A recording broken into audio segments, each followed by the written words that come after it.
working together with the party list congressmen and women, as well as our other fellow legislators, to make the 19th Congress a very, very hardworking, efficient Congress.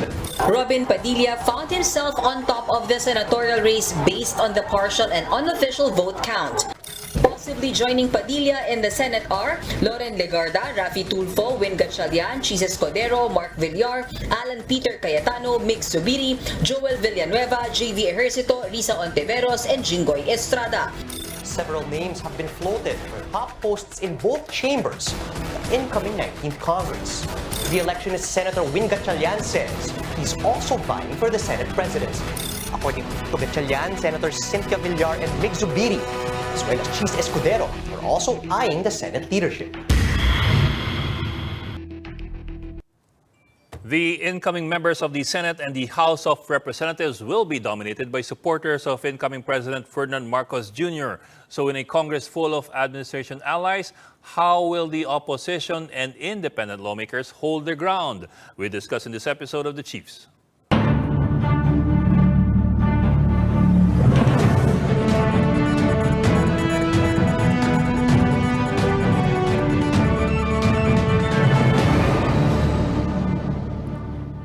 We will be joined by our guests and the other chiefs when we return.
Welcome to this Monday edition of The Chiefs. I'm Ed Lingao. Also with us online, Ana Marie Paminton, the Philippine Star, and Lucy Cruz Valdez, the head of News 5. Ladies, happy Monday. Happy Monday. Hello! Happy Monday! Parang pansin ko, Ano na? may painting sa likod ni Lucy na parang Picasso. Picasso ba yung nasa likod mo? Ano? Ha? Hindi. Print Ano yan. yan? Yeah.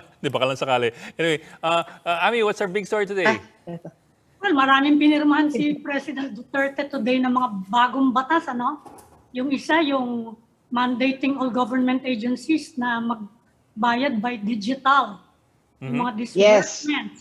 Saka yung isa, Oo. yung wala nang revolving door sa AFP. 3-year term. Yes, 3 years na, no? 3 years na, Mm-mm. yan ang hinihingi talaga ng mga military. Saka medyo Yes. pinasang konti yung retirement age. Oo. Yeah. Yeah. Hindi, tsaka parang may continuity, ano? Actually, it might be a good move, diba? Oh, kung uupo ka doon ng 2 buwan, di ba, nangyari na yun. Ano naman Ay, talaga. Tapos magpapalit na naman. Litong-lito na siguro mga sundalo niya. Yes. Di ba? Tapos pag in-interview mo yung pumalit na opisyal, sasabihin sa'yo, I will just continue the projects of my predecessor kasi ilang buwan lang naman ako. ano ba naman? Okay. Anyway, let's head on to our main guest for tonight. Our main guest for tonight, of course, we begin with the broadcast journalist, kapatid, and now incoming Senator Raffi Tulfo. Magandang gabi, Raffi Tulfo. Kamusta tayo? Hello! Senator Raffi. Congratulations. Sabi ko nga, ano kaya itatawag natin sa kanya ngayon? Parang nakakailang na tawagin by the first name lang, Raffi. Parang hindi na bagay. Senator Dapat- Raffi. Oo nga. Yeah. Senator Raffi. Well, until Sir Ed, magandang gabi. magandang gabi. Ang proclamation nata Wednesday na, di ba? Yes, Ang yes. nating balita sa Wednesday. COMELEC is baka by Wednesday ma-proclaim na yung 12 incoming senator, by which time you will become senator-elect. I've heard Wednesday raw ata. Yeah, hopefully. Pero Rafi, at the same time, of course, you ran as independent, di ba? But we Yes. also heard that you're planning to join the majority. Just to Yes. tie in dun sa ating lead-in kanina, the question, of course, on a lot of people's mind is siyempre, majority ngayon sa Congress at sa Senate, aligned with the administration. What will happen to the independents? Well, kaya ako gusto sa majority, Sir Ed, dahil siyempre pag nasa majority ka, mas madali mo maisulong yung mga advokasya mo, yung mga gusto mong batas na mga panukala na maipasa. You have to go with the majority. Pero hindi ibig sabihin pag nasa majority na ako, oo lang ako dun sa mga sasabihin nila kahit na hindi ko gusto at sumasalungat sa advokasya ko. Of course, there are times if I see na hindi na ikinabang yung nakararami mga taong bayan, then I might object or I might just abstain. Pero hindi ako magbabatikos. Yeah, okay. So you can reassure the public na kasi dahil yung previous Congress talagang yung Senate yung parang lumalabas na fiscalizer dahil yung House talaga naman traditionally kakampihan lagi ng presidente. So in your case, pwede mong sabihin na you will work para hindi maging rubber stamp yung Senado kasi yun yung inaalala ng ibang tao ngayon. Yes. Tama ka dyan, Ma'am Ami. Independent pa rin ako hanggang sa matapos yung aking term. Hindi ako magkikipag-alyansa sa anumang partido, meaning hindi ako magsiswear in sa anumang party because yung loyalty ko in the first place at dun sa mga taong bumoto sa akin. So I just want to make clear of that. So as an independent lawmaker, ano yung magiging priority mo? Dahil bago to sa'yo, no? Yes. From broadcasting to legislation, ano yung priority bill mo? Una, yung pala ko sinasabi dito, Ma'am Ami at Ma'am Lucy at Sir Ed, ay yung mga batas patungkol sa mga OFWs natin at sa mga manggagawa natin. And then may mga batas din na gusto kong amyendahan, palitan, dagdagan, palakasin. Pero nakasenter talaga yung aking advokasya, yung mga batas na gagawin ko sa the first few days or the first few months ng aking termino is yung sa mga manggagawa. Because for so many years, working as a broadcaster, public servant, for doing public service, diyan sa TV5, Radyo 5, for the past 20 years, or for the past 5 years dyan, and as a broadcaster for the past 20 years, yung mga manggagawa natin, palaging ninanakawang kinukupitan na mga salbaheng amo. It has to stop. Somebody has to answer that, somebody has to go to jail. Kasi sa present setup ngayon, Ma'am Ami, is kapag nagnakaw ang amo ng sweldo o pera ng kanyang mga empleyado sa pamamagitan ng hindi pagbigay ng tamang sweldo at benefits, ay hindi criminal liability yan. That's only civil. So sasabihin na ng DOLE o ng kung anong ahensya ng gobyerno na ibalik mo yung pera at papaluin sa kamay and then let go. This time, hindi. Dapat magbayad yung amo at the same time, pwede pa siyang makulong. Kasi kung kahit ipakulong ng amo yung kanyang mga empleyado na nagnakaw sa kanya, then level dapat ang playing field. Yung mga amo na nagnanakaw sa kanyang mga empleyado ay kaya ipakulong ng kanyang empleyado. Pero paano mo i-enforce yan para sa mga OFW? Gayong nandun sila sa ibang bansa. No, I'm referring to the manggagawa. Para sa mga OFW naman siguro, okay. managot yung mga pabayang agency. Kasi in so many cases na natatalakay ko sa programa dyan sa Wanted sa radyo, yung bang matapos ma-deploy ang isang OFW sa isang bansa, nagbibitaw na yung agency. So ano nangyari pag bumitaw ng agency? Yes. Pag mayroong mga problema, pangangailangan yung ating worker, yung OFW, wala siya matakbuhan. At kuminsan, pag tumakbo siya sa polo, hindi siya napapansin kasi overwhelmed daw yung polo, busy, etc. etc. So hanggang sa masaktan in some rare cases, nare-rape at patay na yung ating OFW by the time na kumilos yung ating mga kinukulan. Okay. Ngayon, Raffi, maiba ko. Ikaw, media, tapos mga kapatid mo, lahat nasa media. Anong balak mo naman na isulong as far as media is concerned, especially because alam mo naman medyo mainit din yung usapin tungkol sa press freedom, no, and the freedom of information, at lalo na sa panahon ngayon ng social media na napakaraming fake news at alam din natin na nangyari during the campaign period, no, na si President Marcos, President-elect, ay hindi masyadong nagpa-interview at napakahirap interviewin. Anong mga komento mo dyan? Well, first of all, yung inyong unang katanungan, anong magagawa ko para sa media workers? Ngayon ako'y dating broadcaster. First, i-decriminalize ko yung libel. Yan, kasi masakit sa ulo yan. Naging harassment yan para sa mga media workers. Ginagamit yan pangharas ng mga politiko, ng mga balasibues, ng mga taga-gobyerno na ayaw nilang sila ay napupuna. Kaya ginagamit nila yung panakot, yung bang itidimanda sa korte, kuminsan sa malayong probinsya para maharastan talaga yung media workers. So that's why I have to decriminalize that. I have to pass a bill na para ma-decriminalize that. One. Number two, merong pinasa napakagandang batas si Congresswoman Nina Taduran ng 18th Congress ng RCIS, yung bang Magna Carta for Media Workers. Now, nakabinbin niya ngayon sa Senado. Hindi ko alam kung bakit hindi napasa-pasa yan. Pumasa na sa Congress, third reading, and umakyat sa Senado. Pag sa Senado, naipit. I don't know anong nangyari. That's why pag akyat ko Senado, bubusisiin ko yan what happened. Bakit hindi pa rin naipapasa yan? Napakaganda yung batas na yon, Ms. Lucci. Dahil sa batas na yon, inaalagaan yung binibigyan proteksyon yung bang karapatan at kapakanan ng mga media workers. Sa ngayon kasi, we know na kapag ikaw ay isang regular cameraman, isang regular researcher, hindi ka regular at wala kang benefits. I'll give you an example. So employment to. Yeah, Employment. yung status. Yes. Yes. I'll give you an example. Marami beses na mga taga-media lumapit mismo sa akin dahil wala silang pambayad sa hospitalization o yung bang pagpapagamot sa kanilang mga kamag-anak na may malubhang sakit.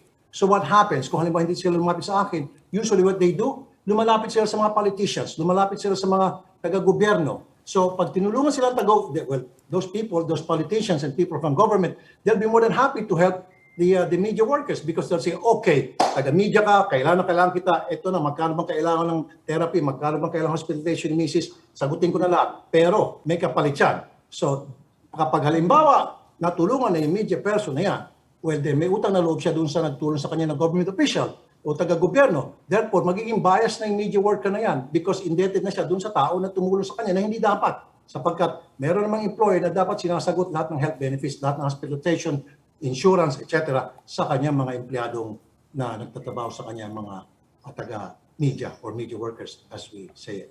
Raffi, yung una mo nabanggit, yung decriminalizing libel, that's a really good first step kasi there have been a lot of proposals already to decriminalize libel pero walang umuusad at wala talaga nagpupush nito sa Congress o dun sa Senado So that I suppose that would be a very good step I suppose the question lang would be do you think you'll get cooperation from your colleagues in Congress and the Senate kasi alam mo sa mga politiko sensitive kasi yung issue ng libel dahil pambala nila sa media yan Correct. Talaga. In effect, meron pa ang right to reply bill noon. Oo. Na pag hindi namin kinuha yung side, alam mo yan, di ba? Senator-elect Raffi. So, in other words, matinding opposition sa mga ganyang bill. I know, Ms. Lucci. That's the reason why gusto kong mapunta doon sa majority. Kasi pag nasa majority ka, then you can get the cooperation of many of your colleagues para maisulong nga yung batas na gusto mong maisulong. So kasi kung nandun ka sa minority, maharang ka nga nung iba na hindi papayag. Teka muna, mas gusto namin yung meron kaming ginagamit na sandata para pangharas. Sa halimbawa, kami ay nasagasaan ng sino mang media worker. So this way, kung marami akong kasama, maraming kampi na sa majority ako, pwede kong pakiusapan sila na ipasa na natin to. Dati akong taga-media, alam ko kung gaano kahirap yon na maharas ka, hindi mo magawa yung trabaho dahil nandiyan yung pagbabanta na ikaw ay didimanda. At ikaw ay makukulong, at ikaw ay ma-warrant of arrest, at sa weekend pa, isa-serving warrant of arrest, etc. So it's not gonna happen anymore. I'll do my best na hindi na mangyari yan. Senator Raffi, may isang problema dyan sa decriminalization. Ipatatanggal mo din ba yung civil liability? Kasi sa ngayon, yung requirement ng yung evidence requirement for civil, mas madali ka mako-convict kapag yung sa civil lang alam ko yung ano nga dahil napakarami ko libel suit tapos baka kasama ikalugi, lahat yung baka ikalugi pa actually ng ano. napakagastos nun kahit hindi ka makulong pwede magsara yung maliliit na media organizations sa dami ng mga demanda kung ganon. So anong gagawin? Patatanggal mo din ba yung civil liability? No, I'm sorry, hindi ko patatanggal yan. Para naman magkaroon din ng hustisya yung mga taong gobyerno na hinaharas din kasi let's accept it, Ma'am Ami. Meron naman talaga sa mga kabaro natin na loko-loko din, na bias, na wala na sa tama pag halimbawa magpuna ng mga taga-gobyerno. So, kailangan pa rin yung civil liability kapag halimbawa sumobra na nga yung taga-media at banat ng banat, wala na sa lugar, then bigyan natin pagkakataon yung makakuha ng hustisya, yung nababanatan. Well, hindi na nga niya pwede ipakulong yung reporter o broadcaster, pero pwede niyang dalhin sa civil court nang sa gayon magbayad ang dapat magbayad para madala at masampulan. Actually, Pero was it- matindi din na harassment yun in a way.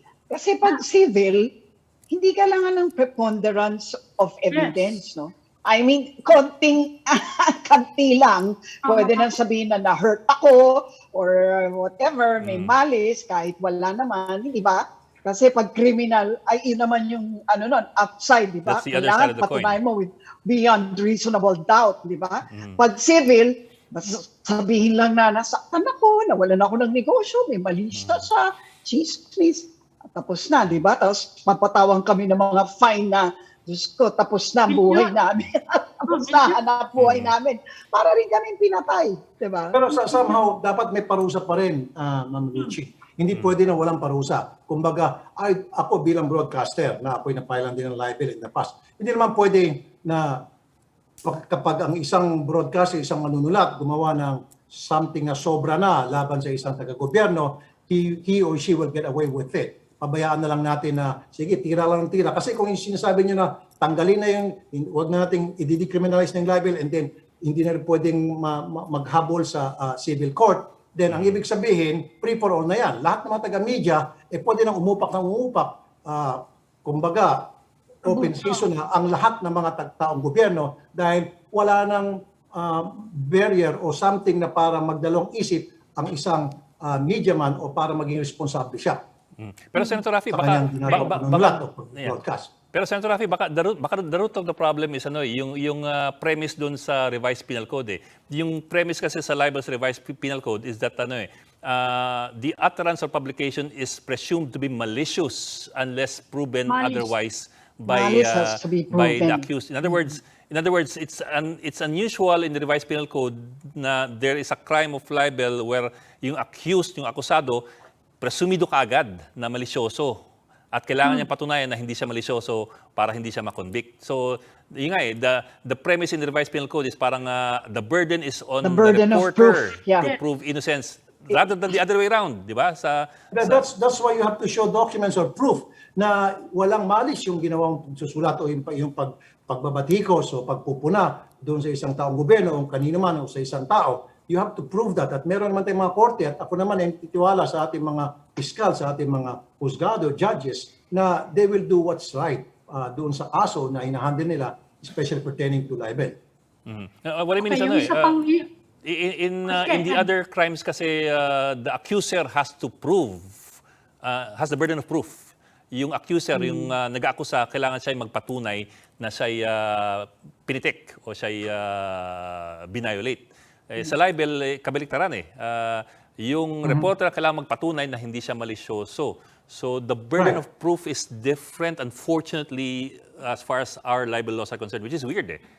Baka doon ang panimula ng problema. Siguro that's something that has to be reviewed. Siguro yan sa mga pag-aaralan ko, I'll talk to my lawyers, me being a broadcaster, so i-bring up ko yan sa mga lawyers ko kung ano yung magandang gawin. I-raise up ko yung nasabi yung issue tungkol dyan na the burden of proof will be on sa broadcaster o sa manunulat para ipatunay na wala siyang malis doon sa kanyang pagsusulat o pag-broadcast, then that's something na kailangang pag-usapan ng legal team ko kung paano ang gagawin namin pag-atake sa pagsingit sa amyenda sa batas na yan tungkol sa libel. Although sa ngayon, napakahirap pa i-prove ang malis. Actually, medyo doon sa criminal aspect, medyo it tilts in favor of the journalist sa ngayon. Dahil mahirap ng patunayan. Anyway, gusto ko mag-shift naman sa social media, which played a very big role ngayong election, ano? Pero yun nga ang problema, nagiging tool siya for disinformation, for fake news. Meron ka ba rin naiisip na legislation to improve the dissemination of information through social media?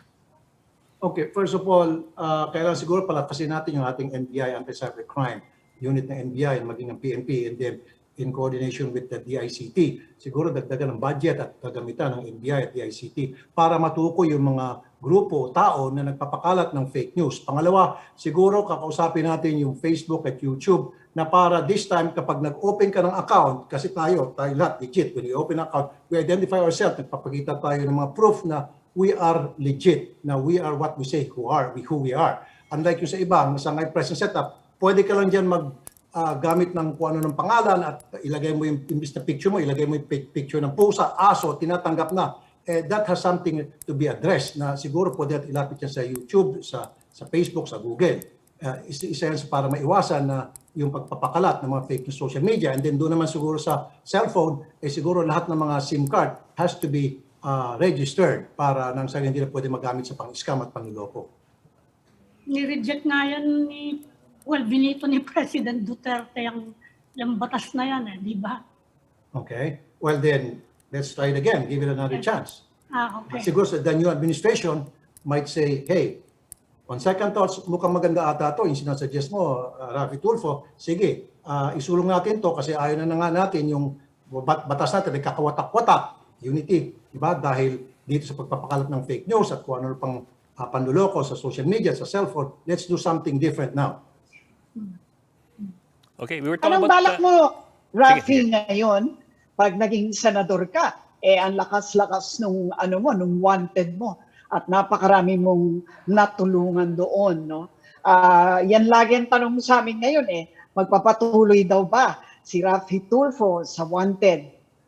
Yeah, I consulted my legal team pertaining to that, Ma'am Luchi, at sabi nila wala naman daw masama kung ipagpapatuloy ko as long as hindi makasagabal yan sa trabaho ko sa Senado. So kung merong session, Monday to Wednesday, I believe, then full-time ako, kinakailang overtime ako, I'll work 12, 16 hours, Monday to Wednesday, I will. And then doon sa free time ko, na imbis na ibibigay ko yung time na yun sa family ko, then kukuha ko ng kunting time dyan para naman pagbigyan ko yung aking mga followers at ang aking mga subscribers dahil sila naman dahilan kung ba't ako napunta sa Senado because I did not mean for them. I will not be talking to you now as sinasabi ni presumptive senator. Alam mo, ang marami ring nakapansin na parang marami ng mga Tulfo ngayon na nasa gobyerno, no? Dahil nanalo rin ang CIS and dati wife mo ang tumayong congressman, no? Ng party list na yon. At ngayon, may Tulfo sigurong papasok dyan, di ba? Plus yung anak mo ba yun or pamangkin mo ba yun? Anak ko, si Ralph. Ayun, konsehal, yes. So, ano naman ang sabi mo dyan sa... congressman din. So, there you go. So, anong take mo on the dynasty building practice, on the tradition, it seems, at least here in the Philippines, no? Obviously, hindi issue sa'yo yun. Dama mo ba na isyong malaki yun gawa ng nasa constitution mismo natin na dapat may anti-dynasty law? Para sa akin kasi, Chi, I think nasa taong bayan niya, nasa mga botante. Kung sa tingin nila, hindi karapat-dapat ang isang tao dahil meron siyang mga kamiyembro ng kanyang pamilya na nakapwesto na wag na iboto, then wag na iboto. On the other hand, makikita naman natin, meron nga dyan na wala nga silang kapamilya, mag-isa lang sila, hindi sila dynasty, pero kurakot naman. Also, wala nang ginagawa, inutil, nagbibilang ng butiki sa ikisame, pagdating sa mga session, etc. Then, meron naman itong magkakapamilya na gumagawa ng mabuti, proven na sa kanilang track record na they're doing public service at talagang legit sila na tumulong sa kapwa, and then nakita ng taong bayan at binoto sila. What's wrong with that? So you think that there's no need to pursue an anti-dynasty law? For me, as long as the people would like them to be there, yung magkakamag-anak na nagsisilbi naman ng maayos at hindi naman ng corrupt at nakakatulong naman talaga sa taong bayan at sa ating bansa, why not? So be it. Well, we talked about media a bit already. Let me push it a little bit further. Let's talk about transparency naman. For the longest time, wala ho tayong makuha na na mga salin. Wala tayong makuha na mga salin from the Senate, from Congress, from the Supreme Court, and also now from the Executive. And the ruling ng Ombudsman kailangan ko munang humingi ng paalam doon sa nagsabit ng salin bago mo makuha yung salin. Which is ironic kasi yung gusto mong imbestigahan, kailangan pang paalam muna. I'm wondering if you have anything in mind pagdating doon sa issue ng salin na hindi na ngayon accessible sa taong bayan. Thank you, Sir Ed, for that question. Yan nga yan ang gusto kong mangyari na kung saan dapat ang SALN na lahat ng mga taga-gobyerno from up down to the janitor na nagtatrabaho sa gobyerno, dapat ipakita yung SALN. Kasi pera ng taong bayan ang pinag-uusapan natin dyan. Sinasabi nga palagi, kung dati-rati 100% yung rate ng pagtatrabaho ko bilang isang broadcaster, pinapasweldo ko ng TV5. This time ako'y pinasweldohan ng taong bayan, dapat maging transparent ko, pakita ko sa taong bayan na they deserve yung pasweldo nila sa akin, and kasama nga dyan, ipakita ko na ito yung sweldo ko, ito yung perang nung ako'y pumasok, at ito pa rin yung pera ko ngayon. Hanggang sa pag-alis ko, ito pa rin yung pera ko, hindi lumobot naging 1 bilyon. Kasi nakakagulat naman, pagpasok ko, ang pera ko 1 milyon, paglabas ko, after my term as a senator, at naging 1 billion, ibig sabihin, nangurakot na ako. That should not happen. Dapat, transparency, tama ka. At paano maging transparent tayong lahat? Then dapat, bukasan ng SALN. So pag upo mo, you will release your SALN kasi wala namang pumipigil sa inyo Yes. Release. Definitely. Ayan na. Sige. Pero maraming Abangan namin ang papalag sa SALN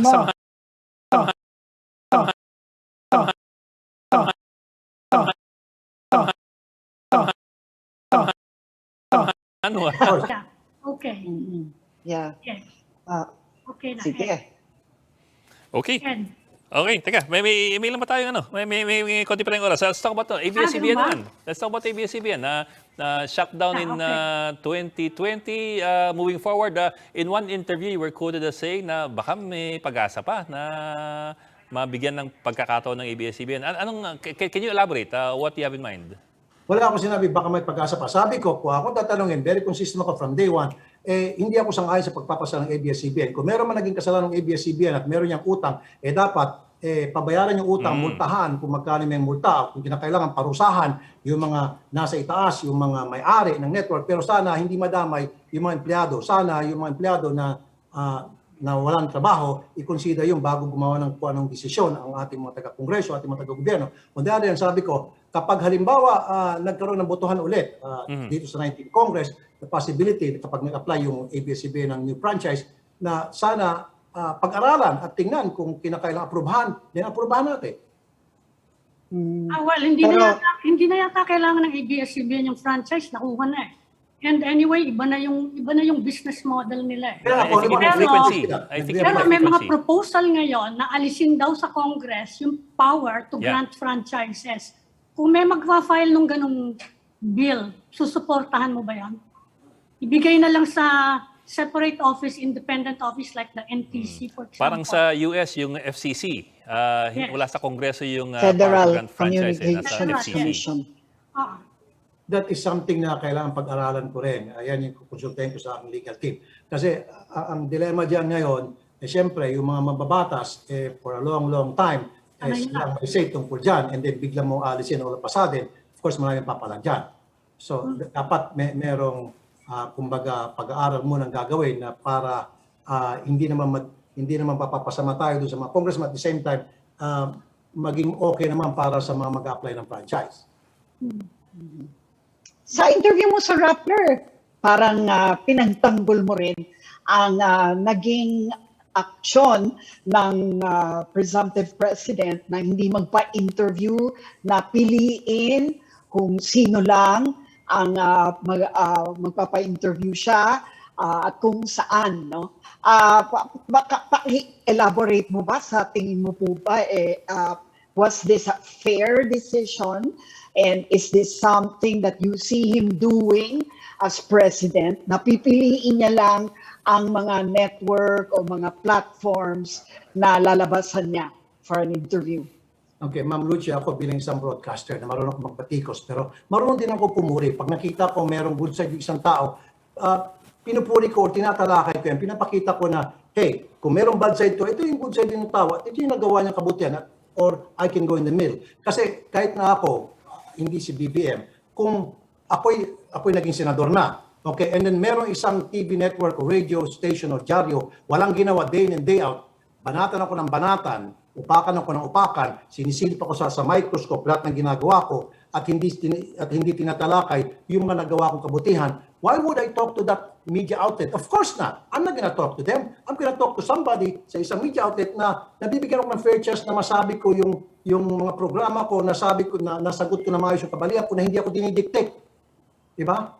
Tama lang yan na talagang iwasan. Kahit na siguro ikaw, Ms. Lucy, kung meron ka nakitang hindi friendly na isang media outlet at binabantayan na lahat ng kilos mo, pati utot mo, gusto nga amoy every now and then, siyempre iwasan mo yan kasi ayaw mo nang maipit ka, ayaw mo madiin ka.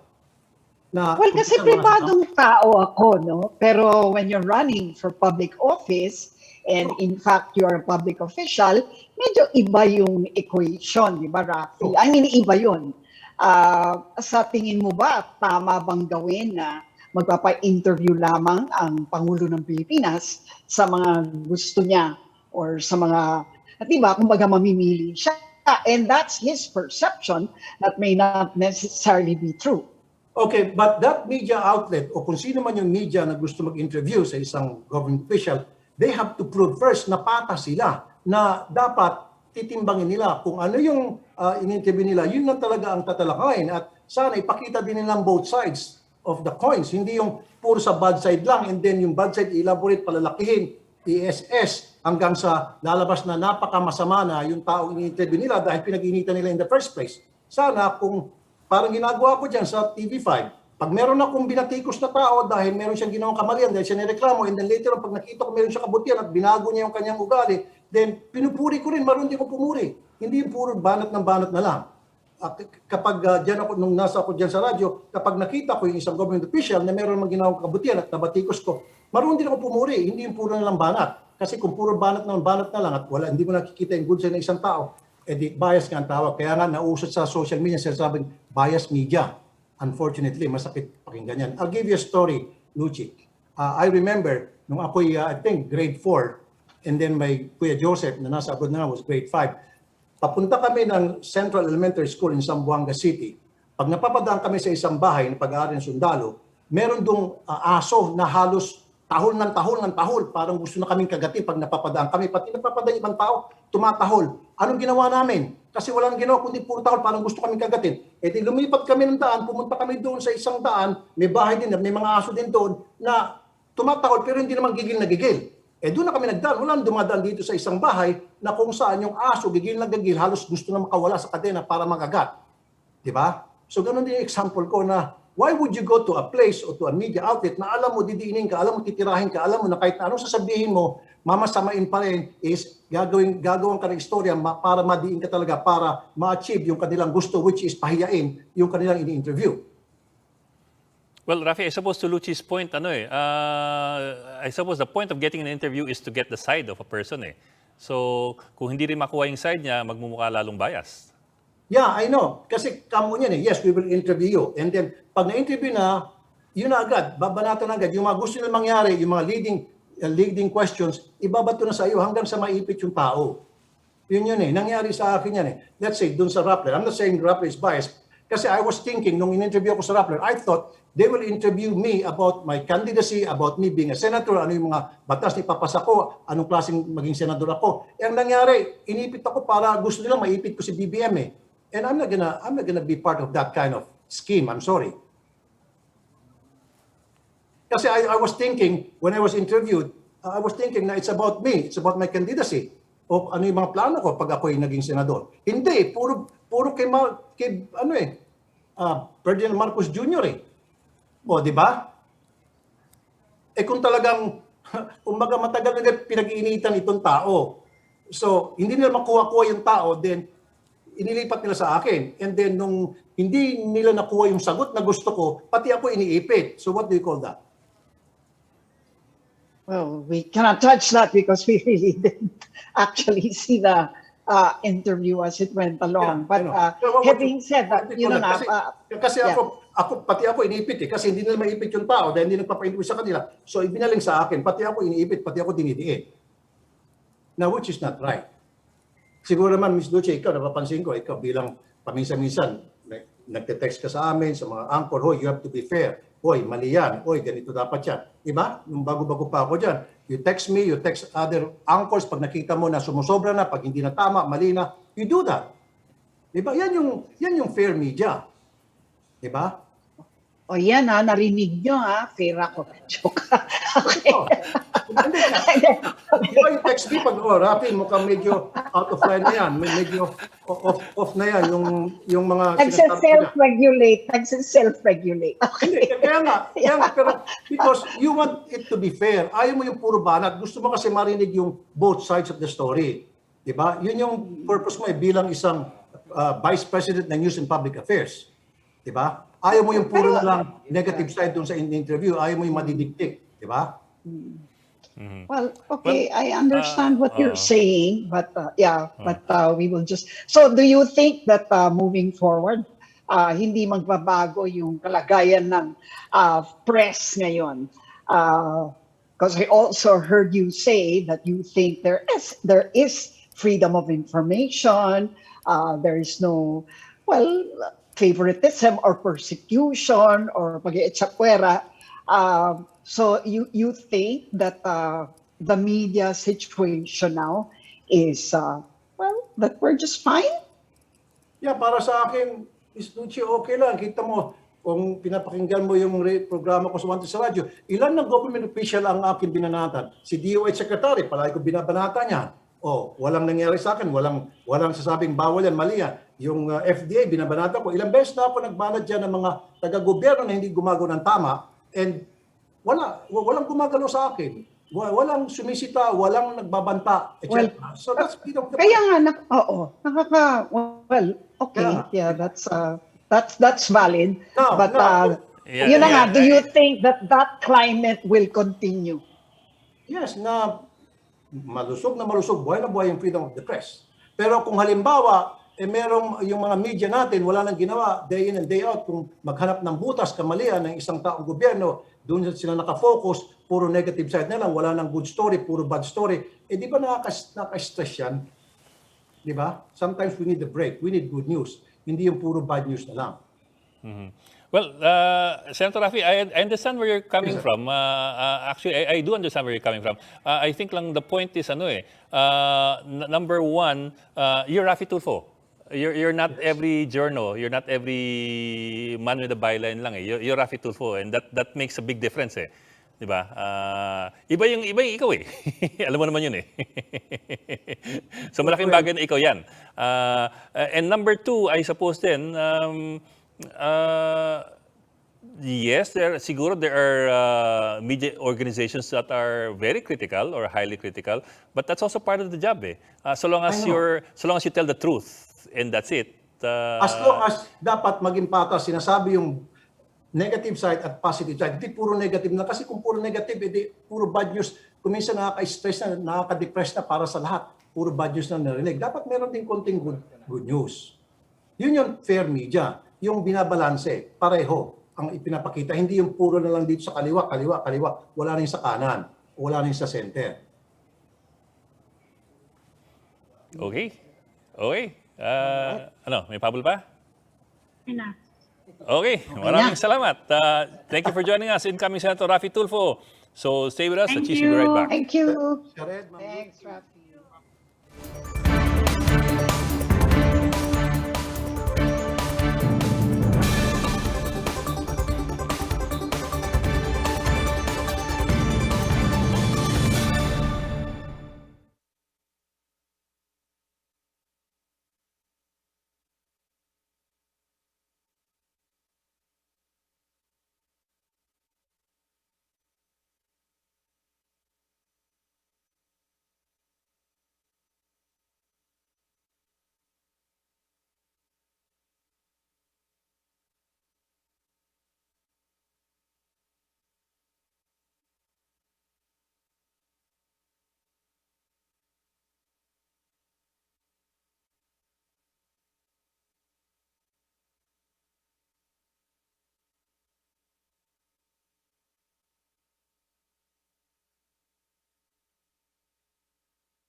Welcome back to Chiefs on One News. And now joining us is Dr. Ronjin Solante, infectious diseases expert and a member of the Department of Health's vaccine expert panel.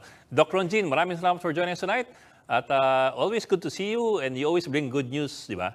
Di ba? Good evening, Doc. Evening, Hi, Doc. good evening. Good evening, Ed. Hi, sir. Di ba? You always bring good news naman. Hindi, kinakabahan nga ako pag may doktor dito sa The Chiefs. Sir, let's start off yung Parang meron na namang nangyayari. Oo nga eh. COVID. Sir, let's start off with the Sakya. BA.2.12.1. Ang daming points. What's the latest, and is it something to be concerned about? Yung nahanap na ilan nag-positive? Well, for now, Ed, for me, we don't need to be concerned as of this moment, because if you look at how the contact tracing was done, I think there were no other positives, for those who were exposed, But just to give you an idea here, the BA1 or the BA2.12.1 is the current subvariant now that is causing increase or spike of cases in the United States now. And it behaves the same as that with your BA.2, which means this is highly transmissible, and it can also evade the antibody that is being produced by our vaccines. Oh, so So it what has. does it mean? Should we be alarmed by that? We need to monitor in the next 2 to 3 weeks if there is really community transmission. What we are trying to monitor here is, yes, we have those foreigners, mostly are positive in bringing it here. So the next step is, was there transmission of those infected foreigners to the locals, okay? And then the locals transmitting it to another local, which will make it a community transmission. Well, isa pang problema, how high is the risk of hospitalization for the vaccinated? Kasi ang dami na nating vaccinated eh. Yes, that's the good part here, the BA 2.12.1. If you were vaccinated and you were boosted, then your risk of getting the infection is lower compared to those who are vaccinated but are not boosted. Okay, so ibig sabihin,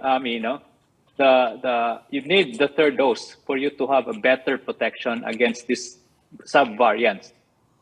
Eh paano, gaano katagal yung booster? Halimbawa ako, December pa yung booster ko eh. Hanggang kailan yung protection ko noon? Kasi sabi, today's nag-issue ng statement si Joey Concepcion. Sabi niya, bakit hindi na lang sundan yung guidelines ng USCDC dun sa second booster? Kasi mag-expire na nga daw yung mga vaccine dyan, sayang daw. Saka yun na nga, nagkakalat na daw ngayon yung bagong subvariant.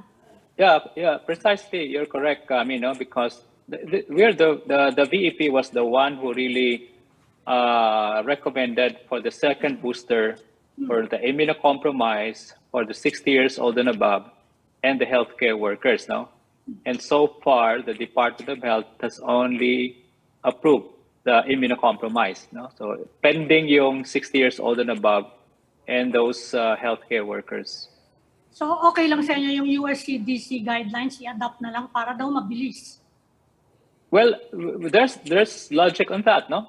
Ang hinahabol naman talaga natin dito na we have expiring vaccines, okay? Yes. And instead of being expired, and since there is also logic naman na we have that recommendation to give the second booster, even if our campaign now is really getting the first booster for the general population.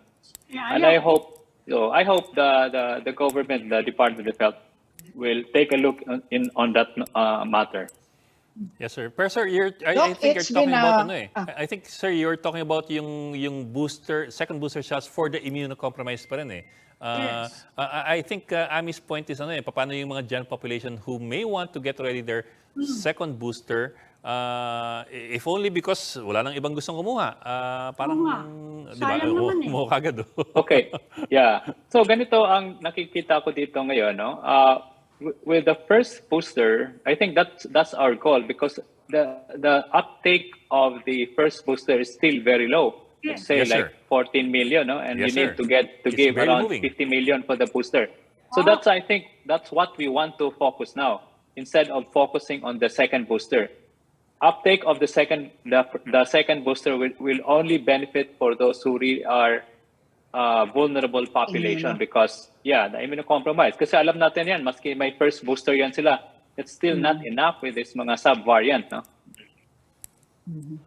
No, so it's been, sige, go ahead, tapusin na muna yung booster. Yung first booster, okay lang yun na, magsi 6 months na from magfa-5. Yeah.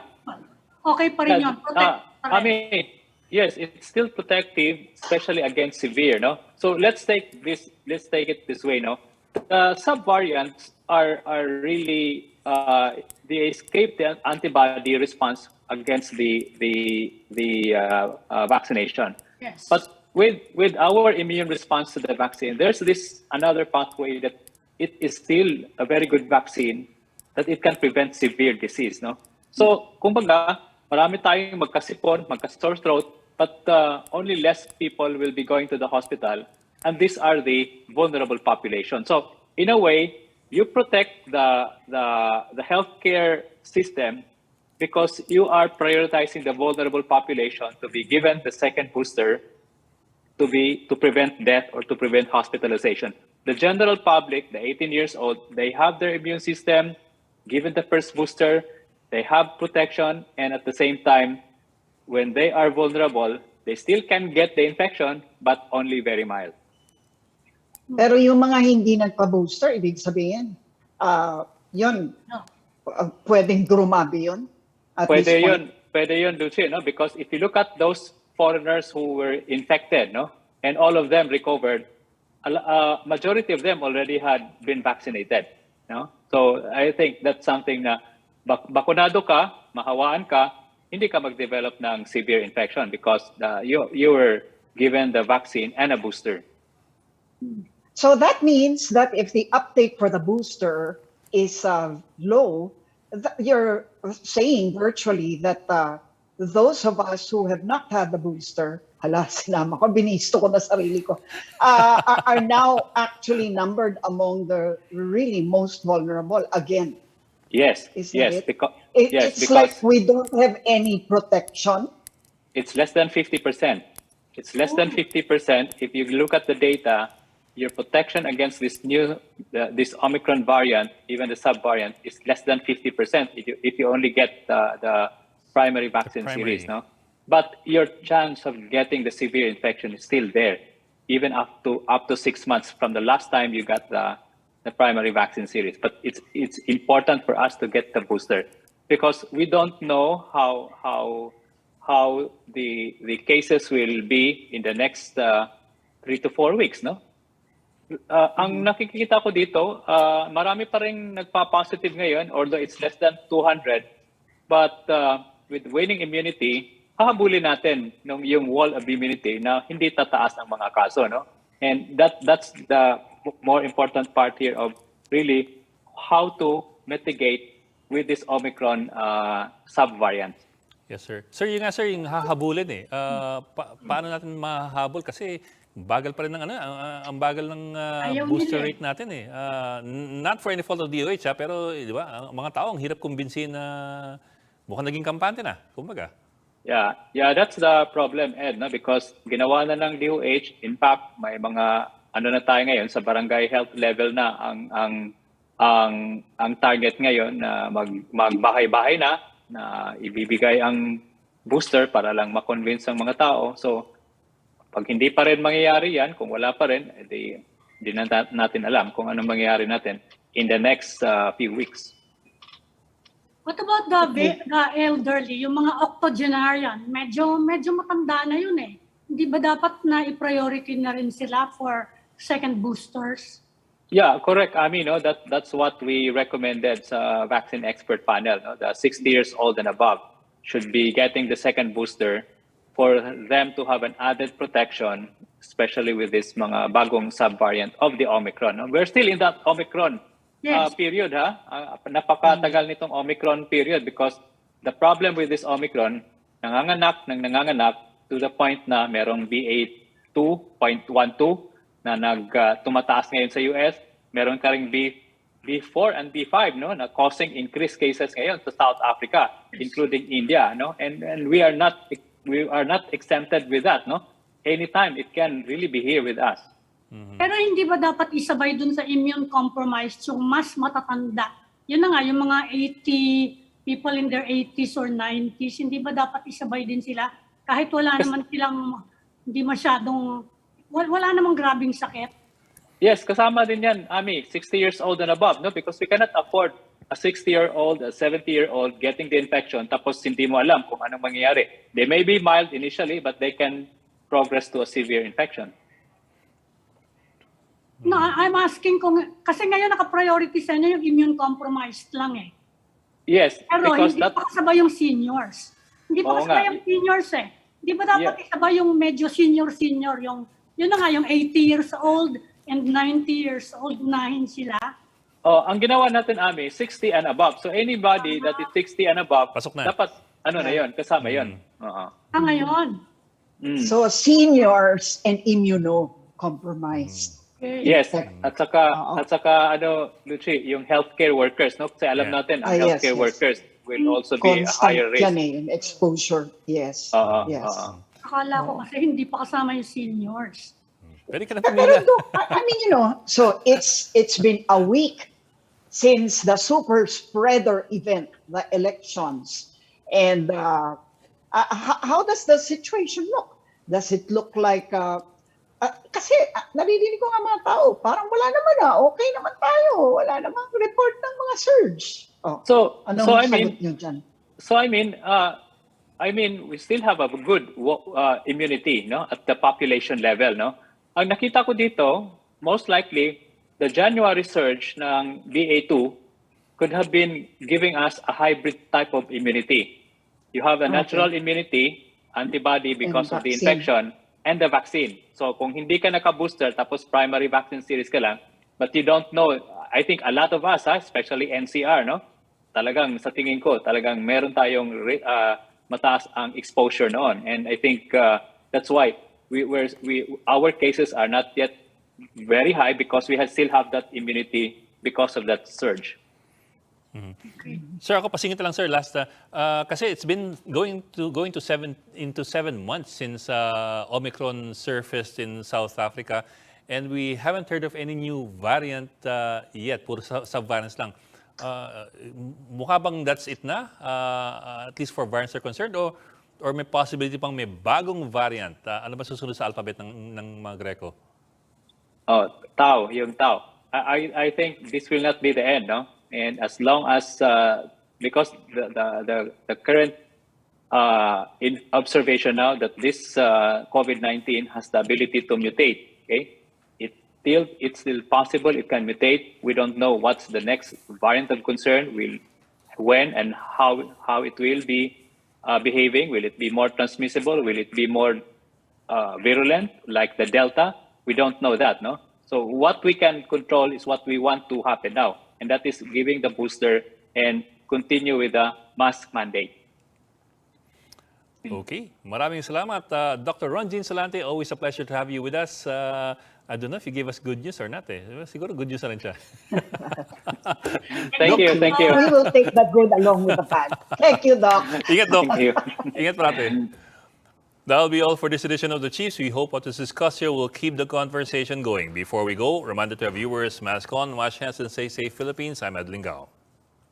I'm Ami Pamintuan of the Philippine Star. And I'm Lucy Cruz Valdez of News 5, and we are One News.